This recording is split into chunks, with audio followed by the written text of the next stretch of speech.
On the flip side, we tend to close leads too early in order to get the positive update, right? Like when something looks like it's going to go well, what do? You close it so that you can walk away having been a winner, right? That's that conservative. If we go back, and I said, what do people when they're winning at the table do? They bet too conservatively. They're trying to protect the win. They're trying to lower the volatility and not risk losing the win, right? So they're sitting there in a winning state, and all of a sudden they're not putting anything at risk anymore. They're taking these very conservative lines of plays. They're making very, very small bets, or they're just getting up from the table altogether, which brings your volatility to exactly zero. Right now, there's no more risk involved if you've gotten up from the table. So what's happening is that they're sacrificing the amount of money that they could be earning in trying to preserve the fact that they're just in a winning state, period.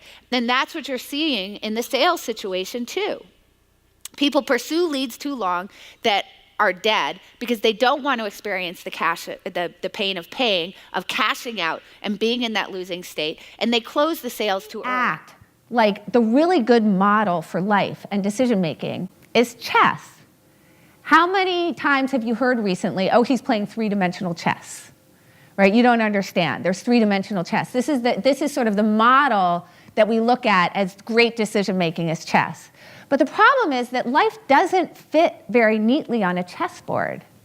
It actually fits much more naturally at a poker table. And the reason why is that in life, outcomes and decisions are not actually that tightly correlated. We just act like they are. So let's think about the Pete Carroll situation, right? If we take a game like chess, there's very little of that second element in there, which is luck, right? So when we think about what determines your outcome in a game of chess, it's mainly the quality of your play. How well are you playing? There's a little bit of luck. Like, if someone wants to ask me what the luck in chess is, there's some. But there's nobody rolling, a dice and then it comes up, a 7 and your bishop comes off the board. Right? We don't have that problem. What that means is that in chess, what people did to Pete Carroll is actually a pretty reasonable strategy, right? You want to find out, oh, what are the bad decisions that I made in a game?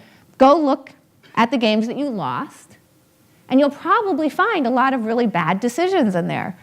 So that's actually a pretty reasonable strategy. You lost the game, you must have made bad decisions. But that is not a reasonable strategy to use in poker.